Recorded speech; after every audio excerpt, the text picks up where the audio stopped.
Bonsoir à toutes et à tous, heureux de vous retrouver pour ce troisième volet de votre émission Covid-19 le jour d'après. Et nous sommes à J-3 avant la fin du confinement qui a duré près de 2 mois. Lundi, nous reprendrons une vie entre guillemets normale, mais avec les gestes barrières dans les lieux publics et la distanciation sociale. Les cours pour les primaires vont reprendre et certaines activités comme la restauration également. Les embouteillages devraient faire leur grand retour, même si le télétravail est vivement conseillé. On verra comment on s'en sort à ce niveau. Le déconfinement, un nouveau cap pour les familles guadeloupéennes qui se sont renforcées ou ont implosé pendant cette période à la maison. Nous nous pencherons sur cette question avec Erika Sénoage, ingénieure sociale, qui est en lien Zoom avec nous. Bonsoir Erika. Bonsoir à tous. Super, tu nous reçois bien. Et de plus, nous ferons un point sur ce que traficote notre gouvernement, le Parlement et les élus, comme cette auto-immunité qu'ils se sont accordés en limitant leurs responsabilités pénales dans la gestion de crise. Maître Massango Lakavé est avec nous. Bonsoir maître. Bonsoir. Et nous avons également en ligne avec nous Pamela Aubertan, qui est maître de conférence en sciences politiques à l'Université des Antilles. Bonsoir madame Aubertan. Bonsoir. Et chers téléspectateurs, vous pouvez participer avec nous en composant le 96 10 10. On va pas tarder, on va rentrer dans le vif du sujet. Je vais m'adresser directement à Madame Sénoage, notre ingénieure sociale, pour avoir un peu sa vision de cette crise de Covid-19 et l'impact justement sur les familles guadeloupéennes. Que pensez-vous, Madame Sénoage? Les familles guadeloupéennes ont pris un peu de plomb dans l'aile, on va dire, ou bien elles se sont renforcées selon vous? Alors, rebonsoir à tous. Et comme vous le dites, effectivement, vous avez parlé des familles guadeloupéennes et nous allons également retrouver différentes conséquences de ce confinement sur les différentes familles que nous connaissons sur les territoires. Donc pour certaines, ça aura été l'occasion d'un renforcement, puisque du coup, une fois le temps de l'angoisse et de la surprise passé, on se redécouvre. On reprend le temps on réapprend ou on apprend, parce que parfois ça n'a pas forcément été le cas dès le départ. Donc on apprend ou on réapprend à vivre ensemble et on apprend à créer ensemble. Et puis on va cheminer tout au long de ces 2 mois pour pouvoir pour pouvoir remplir ce quotidien qui va nous paraître bien étrange. Et puis à côté de ça, vous aurez effectivement des familles qui vont imploser, oui, parce que du coup on va découvrir l'autre. Là, ce ne sera pas une redécouverte, mais une découverte. On va le voir. Et là, je parle que ce soit de l'adulte ou de l'enfant ou des enfants. Donc, on va découvrir cet autre qui va nous sembler lui aussi pour le coup étranger. On va se dire finalement, ça n'est peut-être pas la relation ou la situation que j'avais imaginée, au sein de laquelle je me projetais. Et il est sûr que ce soit dans l'une ou l'autre des familles, dans l'un ou l'autre des modèles, il y aura un après. Il y a eu un avant, un pendant, et il y aura un après, assurément.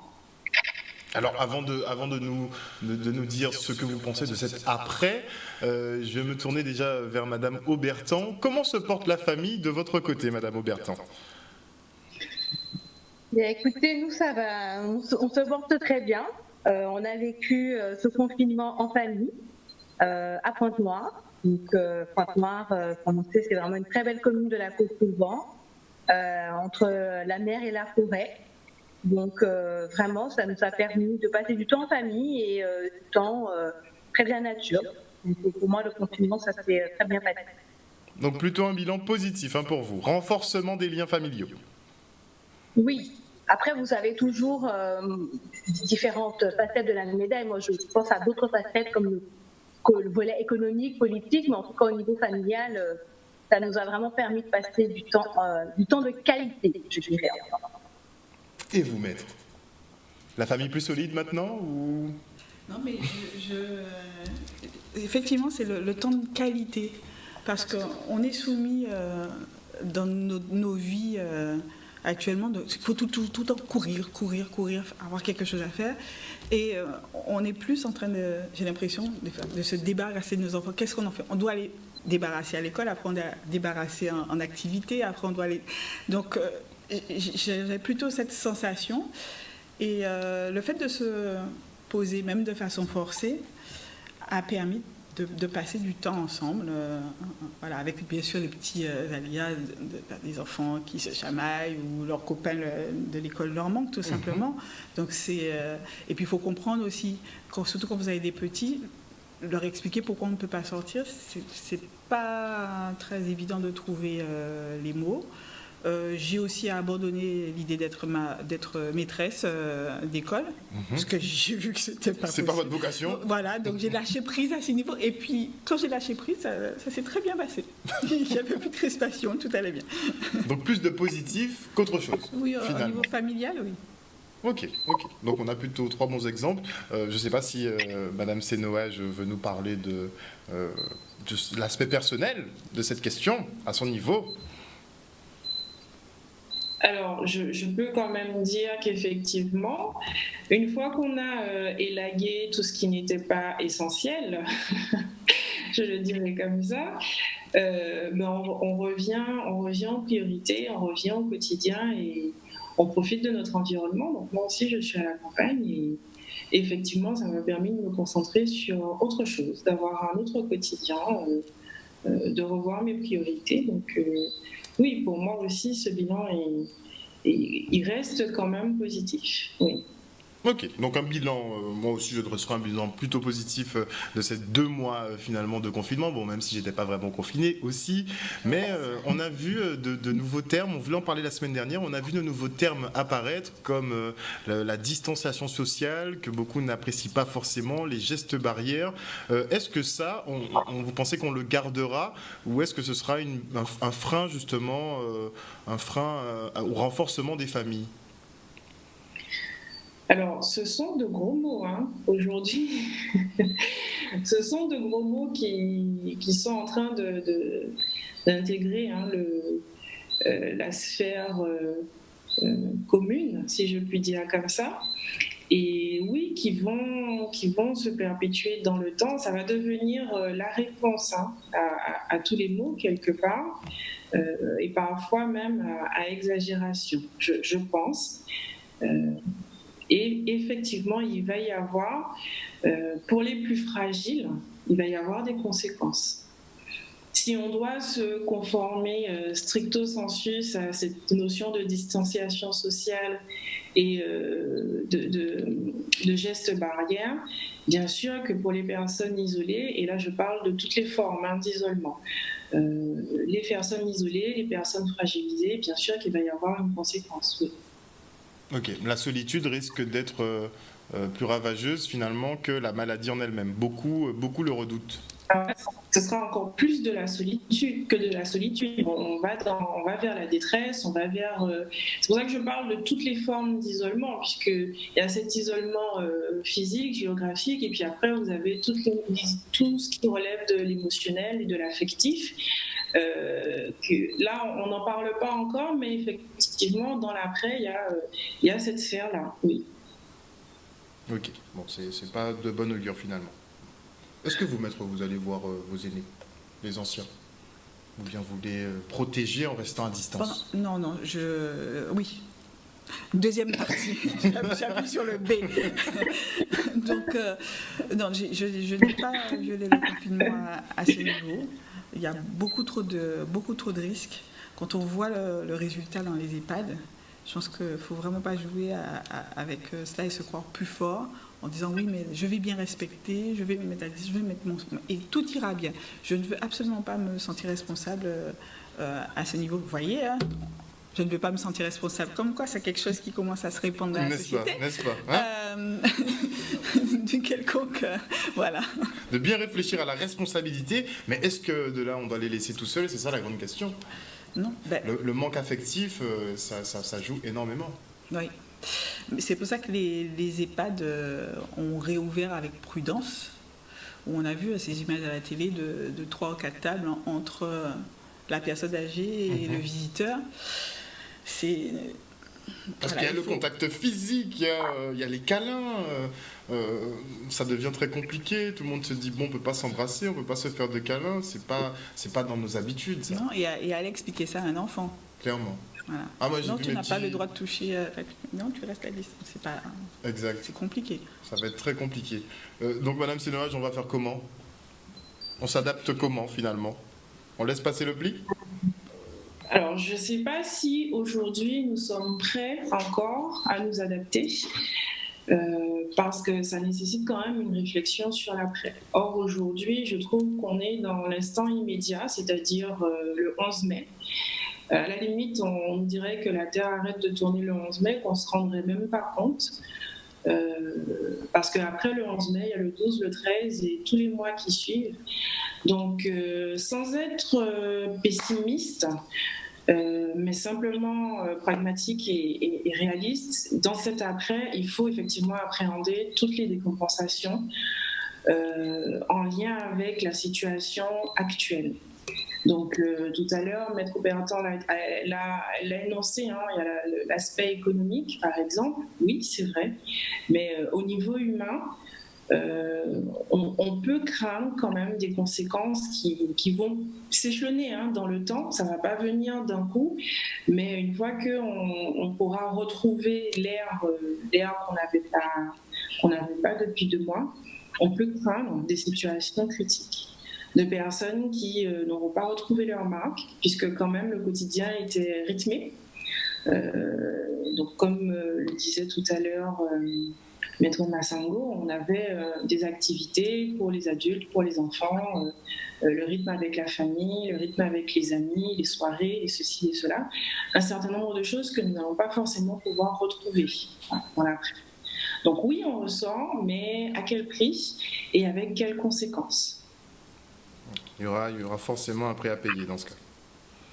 A priori, oui.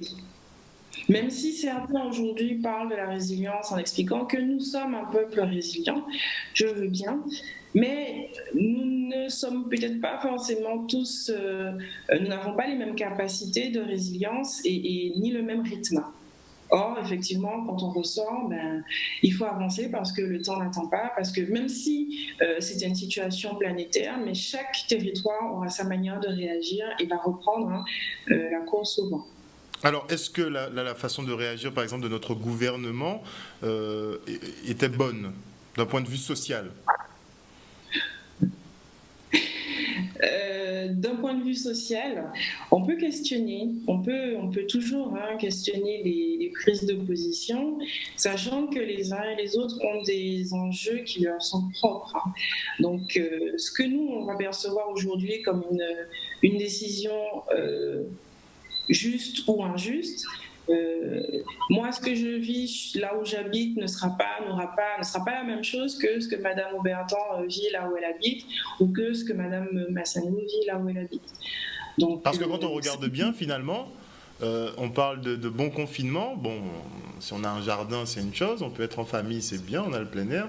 Mais être en famille à 7 dans un appartement, je sais pas, même si c'est un 70 mètres carrés, on va dire, 10 mètres carrés par personne, et encore, est-ce que ça a le même impact ? C'est ce que je dis, en fonction d'un certain nombre de paramètres, donc de la composition du foyer, des ressources qu'on peut avoir autour de soi, du type de relation qu'on a aussi avec notre environnement. Parce que vous avez des personnes qui ont l'habitude d'être en déplacement, de ne pas forcément voir leur famille, qui aujourd'hui ont vécu les choses de manière totalement différente.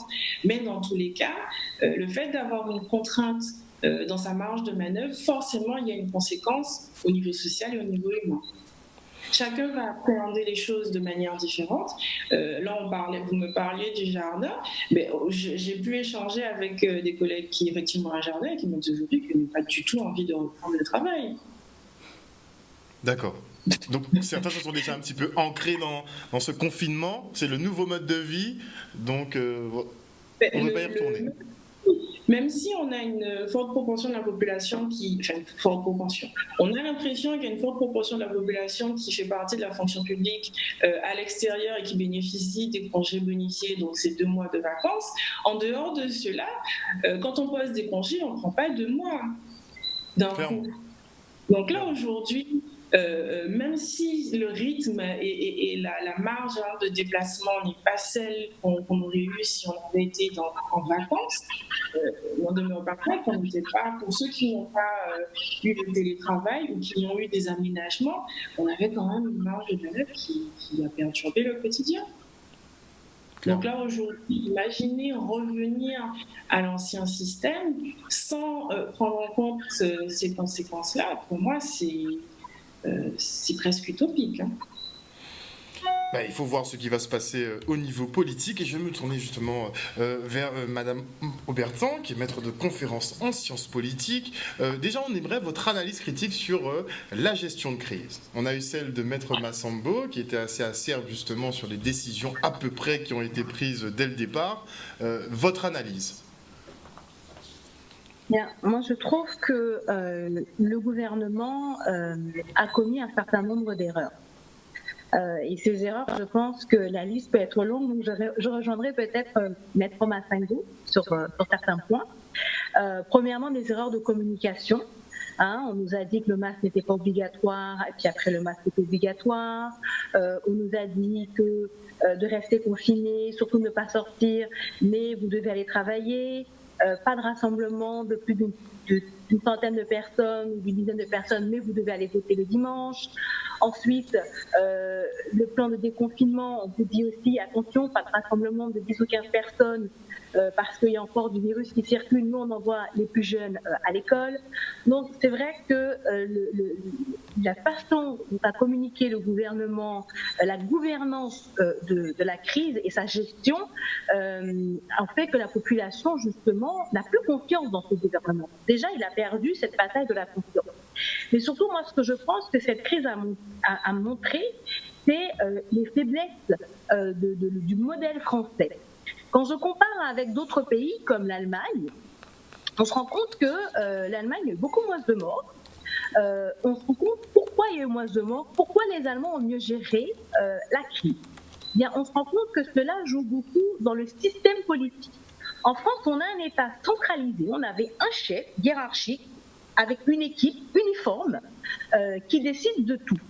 Or, il faut savoir que quand vous êtes dans des temps de crise où il faut agir vite, agir de façon intelligente, quand vous avez des gens qui viennent du même sérail, qui pensent de la même façon que vous, quand vous avez un chef auquel il nous faut un peu un chef qui fait un petit peu type roi soleil, un petit peu royaliste, entre guillemets, quand vous avez ce type de chef-là et ce type d'équipe, les mêmes personnes qui viennent du même sérail, qui ont fait les mêmes écoles, donc vous avez, du coup, vous pouvez peut-être avoir 30 cerveaux différents, mais qui pensent de la même façon.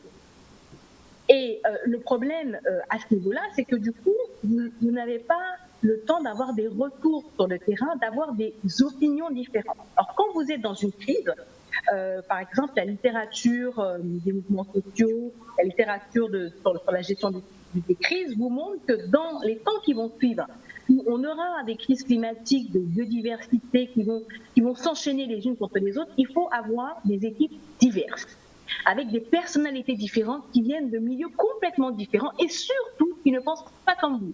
On l'a vu, le gouvernement s'est beaucoup opposé sur ce conseil scientifique, mais c'était beaucoup de la cooptation des gens qui pensaient un petit peu pareil. Donc ça, c'est un premier élément. Deuxième élément aussi, la France a une gestion centralisatrice. On l'a vu, la crise n'a pas touché toutes les régions de France de la même façon. Vous avez eu le Grand Est, la région parisienne, qui ont été beaucoup plus impactées que, par exemple, le sud-ouest de la France. Eh bien, en Allemagne, justement, les régions n'ont pas été impactées de la même façon. La Bavière a connu un confinement très strict, de type comme la France, alors que dans la région berlinoise, ils ont connu un confinement beaucoup plus léger, voire pas de confinement. Donc je pense que là aussi, il y aura des questions à poser sur la gouvernance. Est-ce que le modèle centralisateur où tout se décide sur Paris est le bon modèle? Moi, je pense qu'en temps de crise, et on va avoir à affronter des crises, il est mieux de décentraliser le pouvoir. D'ailleurs, vous avez dans la littérature justement de la gestion des méga-crises, on vous dit qu'il faut avoir des systèmes politiques qui soient résilients, qui soient adaptés à la région, adaptés à la situation et non centralisé. Et qu'il faut qu'il soit le plus décentralisé possible. Par exemple, nous, en Guadeloupe, ou la Martinique ou Mayotte, nous n'avons pas les mêmes réalités qu'en région parisienne. Donc on ne peut pas avoir les mêmes mesures que la région parisienne. Par exemple, nous n'avons pas le même problème des transports en commun. Donc cette crise a montré justement, je pense, l'inefficacité du système politique et du système administratif français dans ce genre de crise que l'on va devoir affronter de plus en plus. Donc là, il va falloir se poser un nombre de questions. Et pour les départements d'outre-mer ou les collectivités ultramarines, il va falloir aussi se poser un certain nombre de questions, notamment peut-être des changements de statut pour avoir la plus large autonomie. Puisque quand tout se décide à Paris, imaginons que Paris, il y ait un problème ou que Paris était submergé, comment on aurait géré la crise ? Voyez, quand vous avez, et c'est ça le problème de la France, tout le pouvoir est concentré dans un petit périmètre.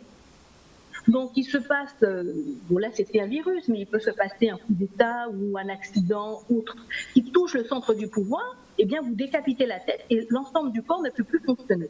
Alors que dans les États de type d'Allemagne, où vous avez justement plusieurs têtes, eh bien les régions sont capables justement de prendre un certain nombre de mesures adaptées à la réalité, et puis surtout, on gouverne de façon différente. Angela Merkel, elle n'avait pas le discours guerrier d'Emmanuel Macron, elle avait un discours plus consensuel, on a fait confiance à la population, et puis surtout, on a gouverné avec les Länder, donc avec l'équivalent des Länder, avec les régions, et justement, ça a permis de faire remonter les différences, les diversités, et d'anticiper, plus vous avez un groupe hétérogène et divers, et plus vous avez l'occasion d'avoir plusieurs solutions et de trouver de bonnes solutions rapides et efficaces. Et donc ça, c'est très important. Et je pense qu'à venir, dans les années à venir, il faudra conserver ça, d'avoir des opinions différentes et de les écouter, d'avoir des avis divergents et de faire appel le plus possible au terrain.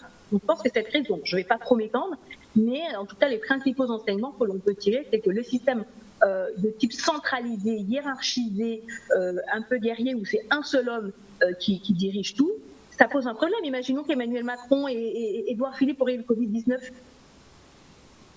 Qu'est-ce qu'on aurait fait ? Vous voyez, il faut avoir plusieurs centres de décision, et ça aurait permis, si on aurait eu justement des régions beaucoup plus fortes, avec beaucoup plus d'autonomie, ça aurait permis justement d'avoir des consensus, d'avoir un gouvernement qui entend les autres, qui fait attention aux autres, qui fait attention aux particularités des régions. Et donc, aussi peut-être de faire un petit peu moins d'erreurs. Il y a cet aspect, donc le fait que les décisions soient centralisées effectivement autour d'Emmanuel Macron, qui est chef tout-puissant dans cette gestion de crise finalement, mais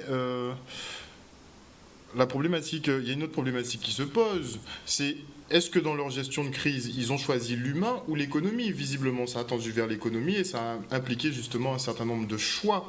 Donc, votre analyse là-dessus ? Alors là, justement, cette crise nous a montré aussi que nous avions en face un gouvernement de type néolibéral. Et ça, ce type de gouvernement qui privilégie souvent l'économie, on a vu les faiblesses de cette politique. Parce que Emmanuel Macron était le même personnage qui avait dit à des infirmières qu'il avait sollicité qu'il n'y avait pas d'argent pour les hôpitaux. Et les hôpitaux, il n'y avait pas si longtemps que ça. Décembre de l'année dernière, janvier, on les a reçus à coups de gaz lacrymogène. Avait fait attention, les hôpitaux il y a des sous-investissements, on supprime des lits d'hôpitaux. Il y avait même, vous aviez des médecins qui ont démissionné à des hôpitaux pour tirer la sonnette d'alarme et qui disaient justement, en cas de crise, les hôpitaux ne pourront pas faire face. Et donc, on a sous-investi dans les hôpitaux parce qu'on préfère justement, on considère dans le néolibéralisme que les services publics que sont les hôpitaux, l'éducation, ce sont des coûts qu'il faut diminuer. Par contre, les entreprises, les entreprises, ce type d'acteurs, les banques, eh bien, il faut investir dans ça. Et là, on se rend compte que face à des crises, eh bien, on avait besoin du personnel soignant et du personnel éducatif. Donc, ça, on se rend compte que le bien commun est important et qu'il faut réinvestir. Et deuxième élément, pourquoi aujourd'hui on a été confinés Parce que ça aussi, pourquoi on a détruit l'économie de la France? Pourquoi il y a plein d'entreprises qui se sont retrouvées au chômage? Tout simplement parce qu'on a un gouvernement qui n'a pas su anticiper, c'était prévisible que ça allait arriver. Vous aviez, après le SRAS COP2, donc le fameux SRAS qui était parti d'Asie, on avait tout un protocole qu'à fonction, en cas d'épidémie, il faut renouveler le stock de masques et compagnie. On n'a pas renouvelé le stock de masques. Il y avait une entreprise française qui faisait des masques. Le gouvernement s'était engagé à acheter des masques. Il n'a pas renouvelé. C'est comment l'entreprise a dû fermer. On savait que ça allait arriver avec la mondialisation. Aujourd'hui, vous êtes au fin fond du Kenya, par exemple. 10 heures après, vous êtes à Paris en train de tourner dans le métro. Donc, les virus se propagent très vite. Donc, on savait que ce qui se passait en Chine allait forcément arriver. Il fallait anticiper, acheter des tonnes, des millions et des millions de masques. Il fallait réinvestir dans les hôpitaux, il fallait tester. Mais on n'a pas fait. Donc, du coup, on a dû confiner les gens parce qu'on n'avait pas de masques, parce qu'on n'avait pas de tests, parce qu'on avait sous-investi dans les hôpitaux. Donc, aujourd'hui, si on se retrouve avec ce désastre économique, c'est de la responsabilité des politiques néolibérales qu'a mené le gouvernement Macron, mais avant lui, François Hollande, en partie, Nicolas Sarkozy, et ainsi de suite. Mais la responsabilité incombera à qui ? Pour nous, pour la suite, justement, au jour d'après, la responsabilité de tout cet échec incombera à qui ? Là, en politique, généralement, quand vous êtes aux commandes, la responsabilité incombera là à l'équipe qui est en place. Parce que les autres vous diront, oui, mais nous, on n'était pas en place. Donc, l'équipe qui est en place, c'est elle qui devra assumer les responsabilités. Et d'ailleurs, c'est ce qu'a dit Édouard Philippe. Dans un de ses discours, il a dit que de toute façon, quand la crise sera finie, j'assumerai toutes mes responsabilités. Et l'heure sera venue de faire les comptes. Donc oui, il faudra faire les comptes avec le gouvernement parce qu'on en est là à cause de mauvaises décisions politiques, à cause de mauvais choix politiques. Il y a des pays qui n'ont pas. La Suède, ils n'ont pas fait du confinement. La Corée du Sud, ils n'ont pas fait du confinement parce qu'ils ont un service public efficace. Parce qu'ils investissent, parce qu'ils savent qu'aujourd'hui, dans ce temps de crise, le service public, ce n'est pas un coût. Parce qu'aujourd'hui, l'argent qu'on aurait mis dans le service public depuis longtemps, au lieu de faire des économies de bout de ficelle, on aurait investi dans le service public au lieu de faire des chèques en blanc pour des grandes entreprises. Et finalement, cet argent, elle se retrouve où ? Elle se retrouve dans la poche des actionnaires. C'est ça, c'est le néolibéralisme, c'est ça. C'est-à-dire que l'argent qu'on économise, notre argent, nos impôts, se retrouvent dans la poche des grands actionnaires. En 2008, quand il y a eu la crise des subprimes, on a fait des chèques en blanc en banque. Il y a beaucoup de banques qui ont reçu de l'argent, alors que quand on demandait de l'argent pour l'éducation, pour la faim dans le monde, pour la santé, on ne trouve pas d'argent. Donc ça pose un problème.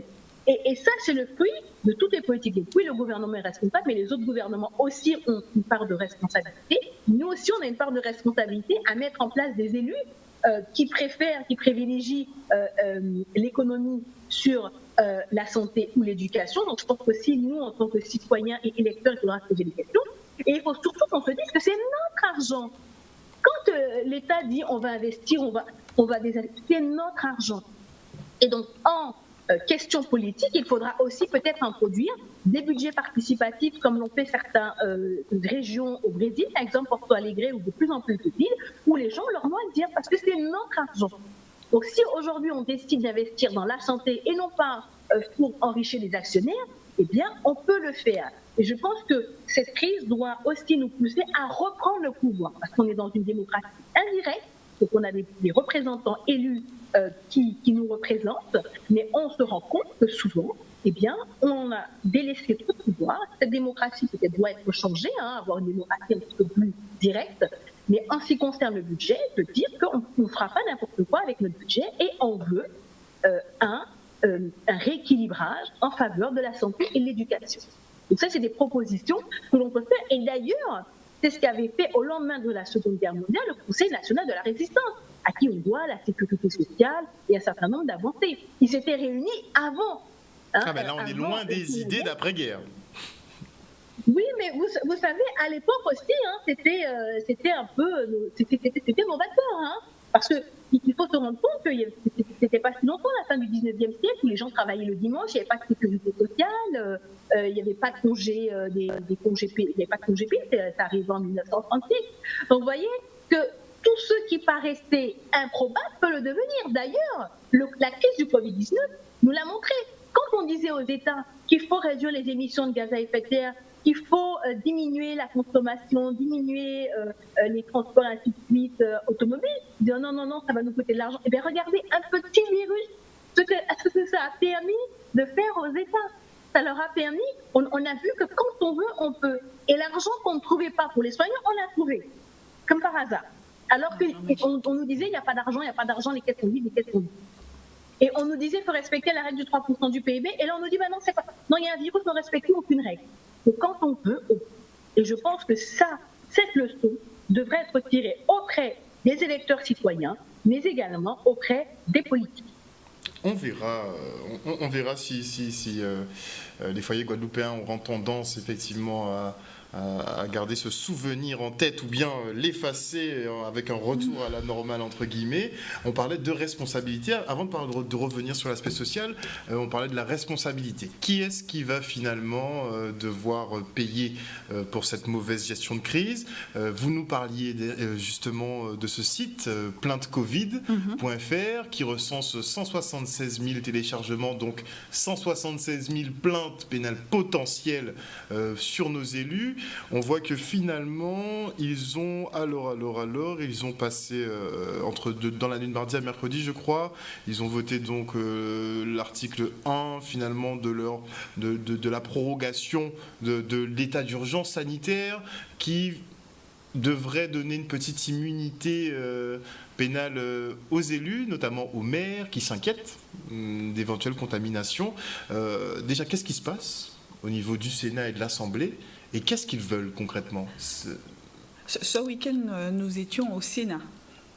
Donc, c'était l'étude du texte par le Sénat. Et actuellement, à l'issue de cette étude, le texte est passé à l'Assemblée nationale, est en cours de discussion. Donc, en temps normal, je dirais, en temps normal, ça c'était avant le Covid? Non, bien avant, j'allais vous dire. Bon, je ne vais pas faire de prédictions sur ce qui peut être adopté en définitive par un Parlement, mais bon, maintenant on sait très bien que ce qui est écrit, c'est ce qui est voté, et puis voilà. D'ailleurs, il y a une sénatrice qui en a fait les frais, puisqu'elle elle a osé voter contre contre le texte, et elle a été radiée de la République en marche.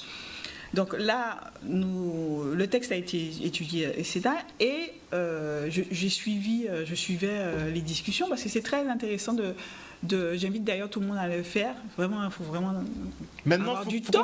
Maintenant, il faut qu'on s'y mette. On avait du temps en confinement. Oui. Si vous avez du temps, il faut écouter les débats qui sont retransmis en direct sur les sites internet du Sénat ou de l'Assemblée nationale, parce que en fait, on a vraiment l'information brute sans après être retravaillée après par la presse. Et la vision et ce qu'on entend, c'est vraiment pas la même chose que ce qu'on lit après. Et donc j'ai suivi ça de façon haletante avec les pop-corn. Mon Dieu, tel débat, telle personne travaille. Oh là là, waouh! Et après, dans la nuit, c'était dimanche matin, je crois que c'était vers 1h du matin, l'idée, le germe de cette irresponsabilité pénale est arrivé par tweet. Ça, c'est aussi la nouvelle... c'est le mode de communication maintenant. Oui. On avait appris... Toutes les grandes décisions maintenant, c'est par tweet. En première année de droit, et Madame Auberton ne va pas me contredire, donc la hiérarchie des normes, la pyramide... mais on n'en est plus là. On a donc voilà, c'est terminé. Comme je dis, c'est Twitter, BFM, Ouest France. Là, on a les textes de loi et on sait ce qui va être après présenté devant le Parlement. Et c'est un compte Twitter d'Aurore Berger qui dit: j'ai eu une fabuleuse idée dans la nuit. On aurait dit: je viens de me réveiller. J'ai pensé à ce texte magnifique qui permettrait aux maires d'être dédouanés en cas de difficulté. Donc en fait, on a une sorte de combat d'irresponsabilité. Donc on a un texte, on a des préconisations avec une date décidée. C'est le 11 mai, c'est comme ça. Voilà, vous avez 80 pages à mettre en place pour la semaine prochaine. Merci, au revoir. On sait tout, mais vous faites et débrouillez-vous. C'est quand même un peu légitime, il me semble, de la part des maires, hein, de se sentir un petit peu en difficulté face à un texte, pour moi, et des préconisations qui sont irresponsables, et on leur demande d'être responsables de ça. Donc, je comprends cette crainte. Mais encore le petit lapin magique qui sort de son chapeau avec « j'ai trouvé la solution », je vais mettre un amendement et à ce moment-là, vous serez irresponsable. Donc, je suis restée un petit peu médusée parce que j'ai lu le texte et le texte, il est environ identique en fait à ce qui existe déjà dans le code pénal. Donc, pourquoi en fait ? Je ne comprends pas l'intérêt. Peut-être qu'ils veulent mettre en lumière en se disant les maires sont responsables. C'est peut-être une opération de com pour dire les maires seront responsables. Il y a un article dans le code pénal, c'est l'article 221-6 du code pénal. Il est rédigé exactement, quasiment de la même façon. D'accord. Que la proposition, je vais vous éviter la lecture de l'amendement, c'est exactement la même chose. Et dans les années 90, il y a eu une réforme qui est passée, c'est ce qu'on appelait la loi Fauchon, qui était venue limiter justement la possibilité d'engager la responsabilité pénale des maires. Donc il y a deux conditions qui ont été ajoutées. Il faut caractériser une faute caractérisée et rapporter la preuve que des diligences ont été... les diligences qu'il aurait fallu accomplir n'ont pas été accomplies en l'état des moyens dont le maire dispose. Donc, le texte, il existe déjà. Donc, la crainte des maires actuels, quelque part, elle n'est pas fondée parce que le code pénal est déjà rédigé de façon à ce qu'il y ait la possibilité de permettre c'est pas leur irresponsabilité, c'est-à-dire que si vous avez mis en place des directives, des préconisations, donc comme ce livre-là, vous devez faire ci, ça, ci pour l'école, et que vous n'avez pas commis de faute caractérisée, de faute ou intentionnelle, vous ne pouvez pas être poursuivi pénalement. Oui, et atterrir, on va dire, en prison et d'être condamné. Donc le texte, il existe déjà. Alors maintenant, la petite subtilité, je pense que c'est dans la rédaction de cet amendement, je vais le rechercher, où l'idée, c'est que ce serait tous les décideurs publics, toutes les personnes qui sont intervenues pendant... Précisément, alors cet article prévoit une amnistie partielle pour tous les élus, employeurs et fonctionnaires qui prendraient des décisions ayant conduit à la contamination de citoyens. Oui, et pendant la durée de l'état d'urgence sanitaire. Donc on fait une loi. Il y a déjà un principe général qui existe déjà dans le code pénal et on va y rajouter une loi spéciale pour un moment donné et pour des personnes données, alors que normalement la loi pénale, elle est générale. C'est ce qui fait quand même. Imaginez que si le code pénal à chaque fois. Donc, si vous êtes pêcheur, c'est ci. Ah, par contre, si vous êtes maire, ça sera ça. Ben, non, la loi pénale, son écriture, elle est générale. Donc, on ne peut pas normalement scinder comme ça pour telle personne, telle personne, telle personne. À ce moment-là et durant cette période, vous disposez d'une immunité pénale et il n'y a pas de souci. Donc, le texte, il est étrange, mais en même temps, je me dis qu'il ne pourra jamais passer le contrôle du Conseil constitutionnel. Mais je crois qu'il y a une chose trappe aussi là-dedans, parce que dans le texte original, on peut faire un raccourci au niveau du Conseil constitutionnel. Et du coup, je m'interroge en fait de l'intérêt de la chose. Et puis, cette façon aussi qu'ils l'ont eu de présenter, parce que si vous avez suivi, c'est pour ça que c'est important de regarder en direct les débats, vous auriez vu à ce moment-là que après la présentation de cet amendement magique par Aurore Bergé, vous avez notre chère ministre de la Justice que j'adore tant, Madame Belloubet. On sent l'affection pour Oui. Donc, qui prend la parole au micro pour dire mais non, non, non, on ne peut pas faire ça, vous comprenez, le gouvernement n'est pas d'accord avec cet amendement, il faut prendre le temps de discuter, on ne peut pas comme ça insérer un texte. Alors, depuis quand les députés En Marche ont la possibilité d'inventer des choses comme ça sans l'aval du gouvernement et qui ne soient pas synonymes après du fait qu'ils sont exclus du parti? Donc, je ne pense pas que Mme Aurore Bergé, d'un coup, ait fait quelque chose dont personne n'était au courant. Je ne sais pas. Bon, alors, j'ai mal compris ce qui se passe depuis... non, on ne comprend pas tout ce qui se passe. Non, j'ai du mal. Mais par contre, je connais aussi un principe en droit pénal, qui est que la loi pénale plus douce s'applique rétroactivement. C'est la seule exception qui existe. C'est l'article 112-1 du Code pénal. Alors, quand je vois des personnes qui disent « oui, mais le texte, il prévoit une immunité simplement pour la période relative à l'état d'urgence sanitaire », non. Non, non, non, non, non, non, non. Ah non, non, l'astuce est... non, non, non. Il y a un deuxième effet qui va être super, c'est justement la rétroactivité de la loi pénale la plus douce. Donc tout ce qui a été fait avant rentre sous l'empire du texte. Il n'y a pas de souci là-dessus. Il n'y a pas de tergiversé là-dessus. Ah non, non, si vous avez oublié de commander des masques, enfin je dis ça comme ça. Alors qu'on vous a prévenu. Qui était en décembre. Ah non, non, il n'y a pas de problème. L'amendement, il rafle tout, par effet rétroactif. D'accord, d'accord. Ça semble roussi un peu pour les élus, finalement. Mais loin de moi l'idée que ça soit ça qui soit derrière le texte. Ok. On aura le temps de voir, hein, ça va tomber rapidement. Mais non, c'est pas possible. On se quitte pour une petite page de publicité, on revient avec nos invités.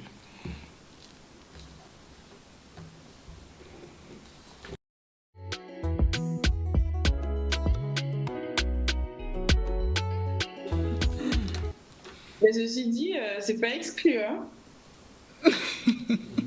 On est de retour, je crois. Là, on est de retour. Oui, on est de retour de nouveau en direct avec nos invités. Nous sommes en présence de maître Myriam Massangola-Kavé, qui est avocate au barreau de Guadeloupe. Nous avons également Erika Sénoage, qui est ingénieure sociale, et Pamela Aubertin, qui est maître de conférences en sciences politiques à l'Université des Antilles. On avait un débat très très fort, intéressant hors plateau. Je ne sais pas si vous voulez le poursuivre, vous me dites. Moi, je suis chaud pour. On parlait de cette responsabilité des élus qui essaieront peut-être de se défausser, et la responsabilité des Français dans tout ça. Parce qu'on est quand même, on savait peut-être qu'on écoutait des directives qui n'étaient pas bonnes, on sait qu'on écoute des personnes qui n'ont pas forcément fait le job, mais on fait quand même ce qu'ils disent. Donc finalement, on est suicidaire, c'est comment ? Non, je pense qu'on est démunis. Démunis parce que, en tout cas, la rue a quand même beaucoup parlé. Alors maintenant, on peut avoir un dédain, comme beaucoup de personnes ont à l'égard des gilets jaunes, comme si c'était une race à part entière. Tout à coup, ils ont poussé quelque part, et ce ne sont pas des citoyens normaux, ce ne sont pas des gens normaux, ce sont des gilets jaunes. Ils sont nés gilets jaunes, ils ont vécu gilets jaunes dans les ronds-points, et ils mourront gilets jaunes. Bon, pour moi, ce sont juste des citoyens qui ont eu ras-le-bol à un moment. Mais en dehors d'eux, puisque pour le président, ce sont ceux qui ne sont rien. Quand on voit aussi des directeurs d'hôpitaux dont on parlait tout à l'heure, j'avais assisté à la télé à cette conférence de presse. Je me dis, mais non, ils ne sont pas capables. Ils sont pas capables. Vous avez toute une rangée de directeurs d'hôpitaux, 27. C'était l'hôpital de Pau, si mon souvenir est bon, et qui démissionnent.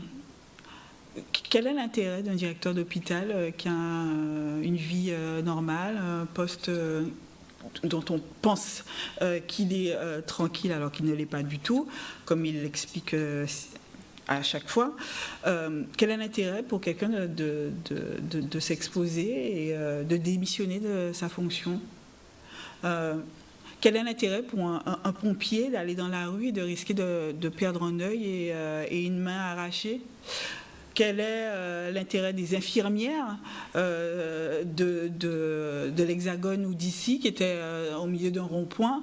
Vous ne pensez pas qu'elles préfèrent du coup faire leur journée tranquillement, monter dans la voiture, aller faire des soins et revenir? Quel est l'intérêt, je vais parler maintenant de ma part, quel est l'intérêt pour des avocats qui sont tranquillement soit dans leur cabinet ou au tribunal d'aller barrer des portes de palais de justice comme il s'est passé ici et dans toute la France? Quel est l'intérêt? Donc moi je n'oublie pas. Parce que le problème, c'est qu'on est tellement submergé d'énormités.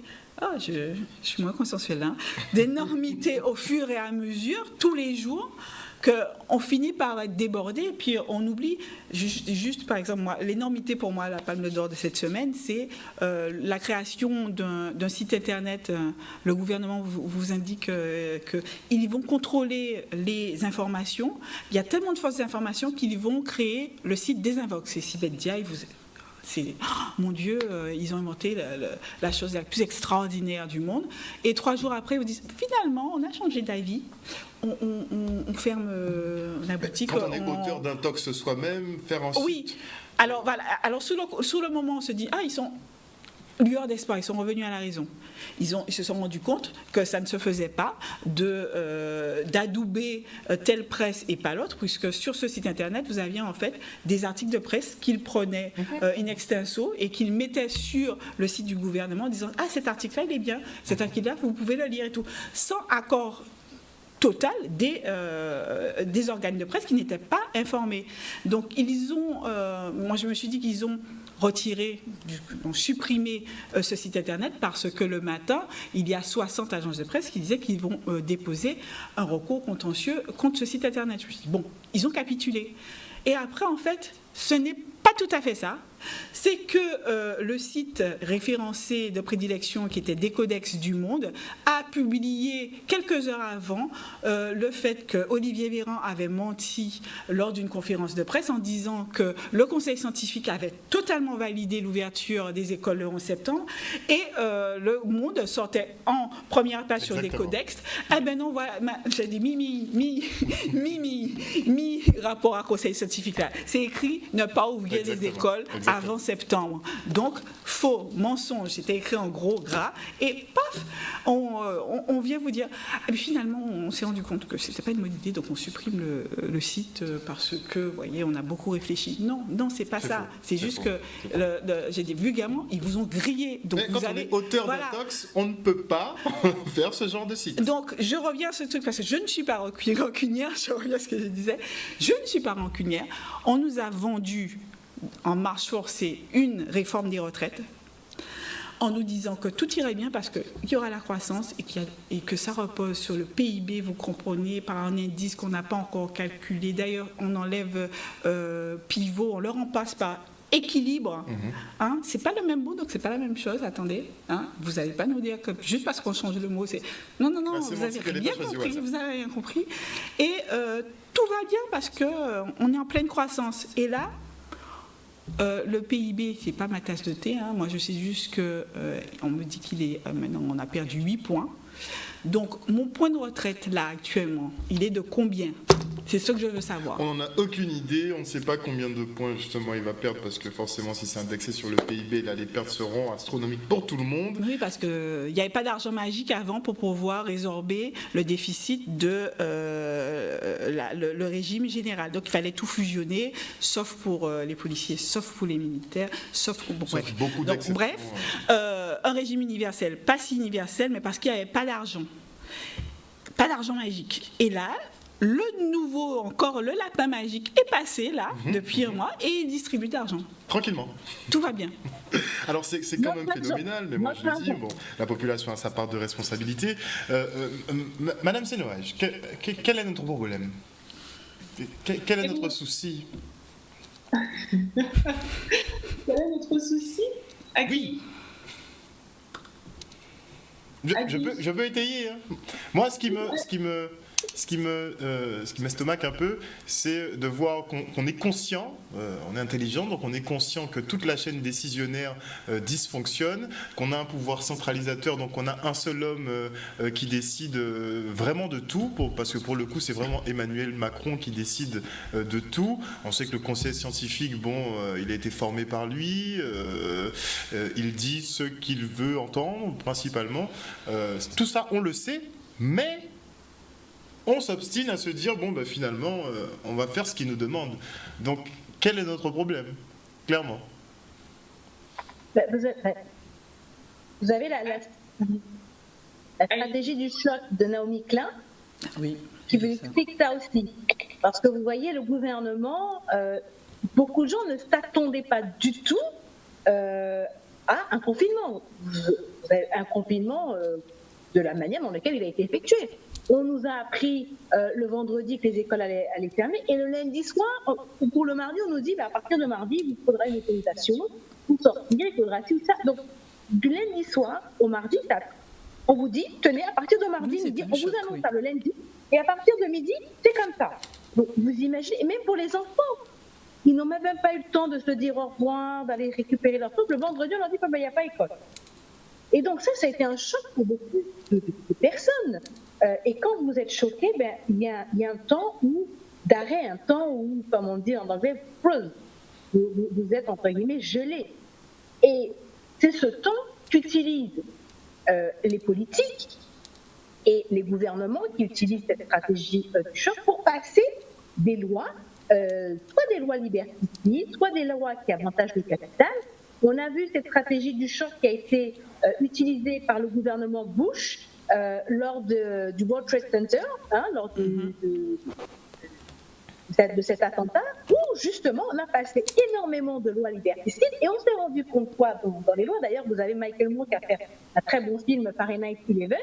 On se rendait compte que dans ces lois-là, on écoutait en fait, ça justifiait l'écoute, la mise sur écoute de pacifistes, d'écologistes, de tous les contestataires du gouvernement qui étaient fichés. Noam Chomsky, par exemple, un universitaire qui était assez contestataire du gouvernement, était fiché.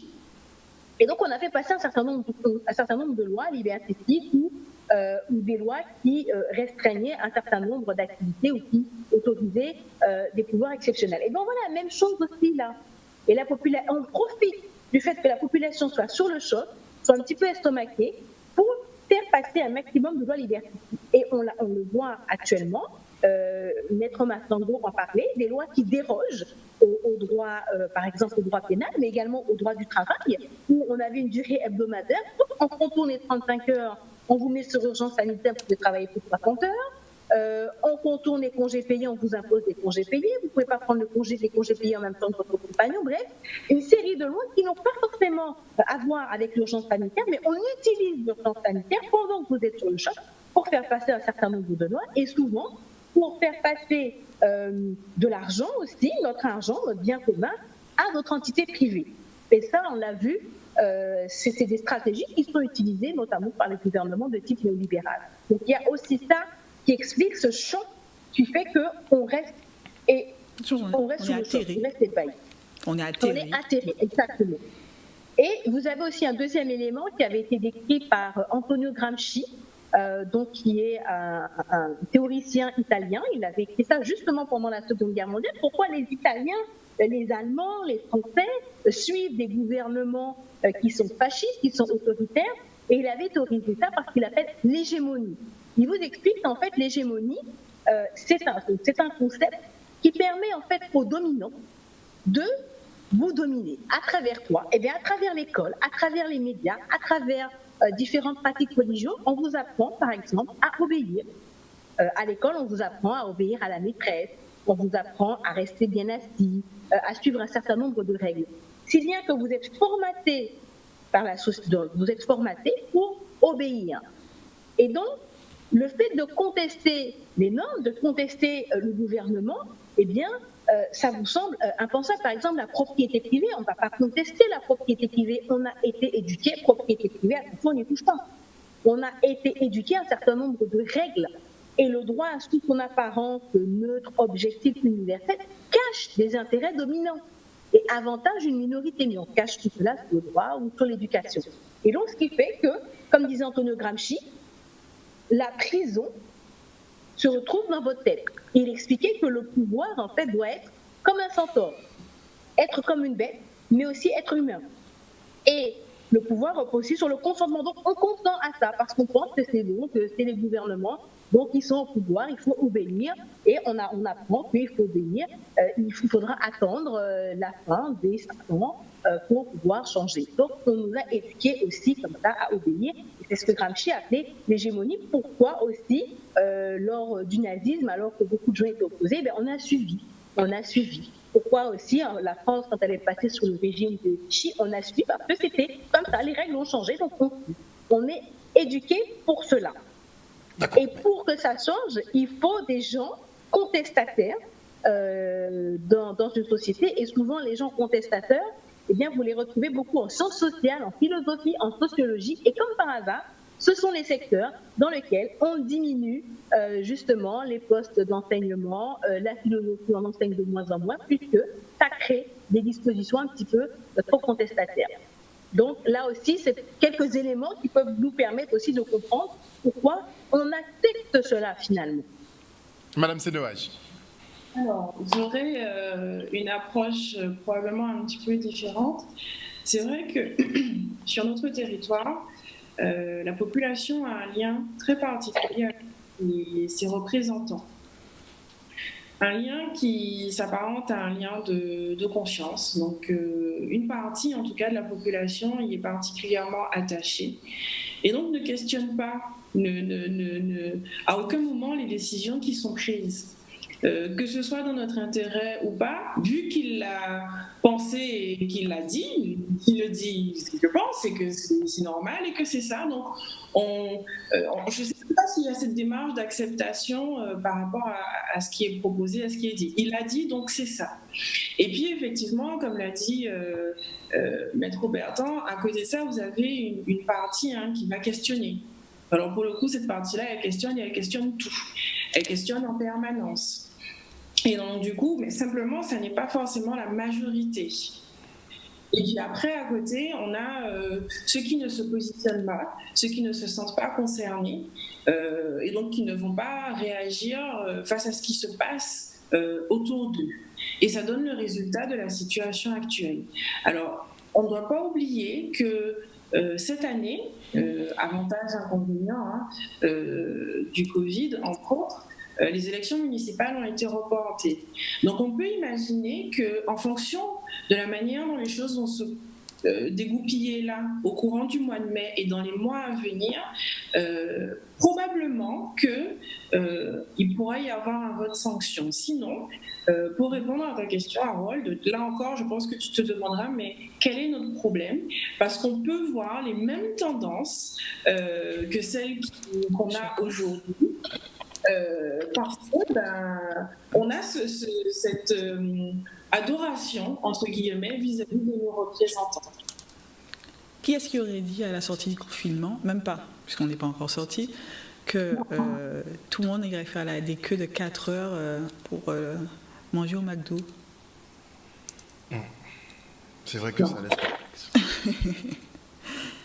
Une capacité à questionner qui n'est pas suffisamment je ne sais pas si elle n'est pas à la portée de tous, mais en tout cas tous, on ne s'en saisit pas, et du coup on voit les schémas que l'on peut observer aujourd'hui, et effectivement quand je parle de la presse, ce risque de décompensation, puisque au fur et à mesure, même si on ne veut pas questionner, mais on voit bien que ça va dans tous les sens.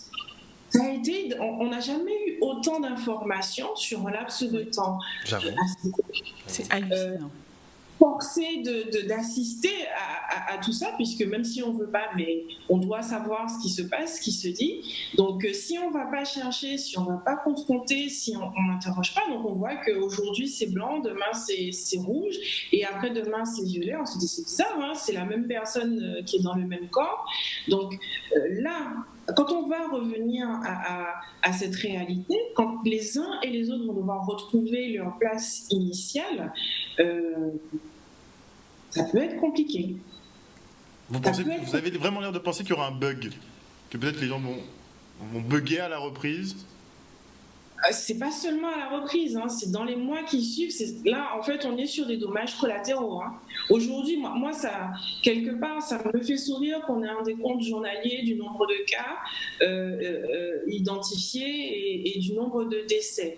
Mais ça n'est pas le plus gros de la crise. Quand on dit qu'il y aura une deuxième vague, c'est tout ça hein, dans la deuxième. Ce sont les suites.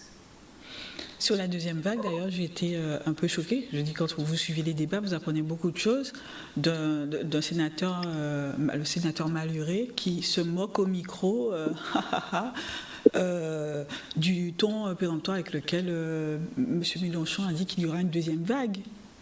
Et donc après, vous avez quelqu'un qui prend la parole pour faire des bons mots, qui raille, et tout le monde rigole. Et jamais... Je ne comprends pas. Mais jusqu'à maintenant, certains se demandent en fait si c'est grave.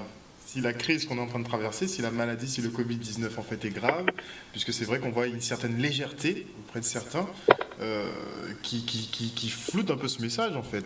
Le message ne passe pas correctement. Donc moi je pense vraiment qu'à partir de lundi, tout le monde va se retrouver dans une optique où on se dira on est vraiment sur un retour à la normale, tout va mieux, la crise elle est gérée, donc on n'aura plus trop à faire attention. Moi c'est une de mes grosses craintes, parce qu'on a un gouvernement, effectivement on a des élus qui ont tendance à prendre ça avec énormément de légèreté pour certains. Ça je ne sais pas. Mais je sais qu'en tout cas, au niveau de la question de la santé, il y aura des remous, parce que les médecins, par exemple, ce serait d'ailleurs intéressant que vous invitiez un médecin, ils ne sont pas en ce moment très, très heureux, ni du fait qu'on leur demande de violer leur secret médical, ni, et ce qu'on ne sait pas, et c'est qu'il faut suivre vraiment les discussions entre médecins pour se rendre compte qu'en fait, ils n'ont toujours pas de masque, eux.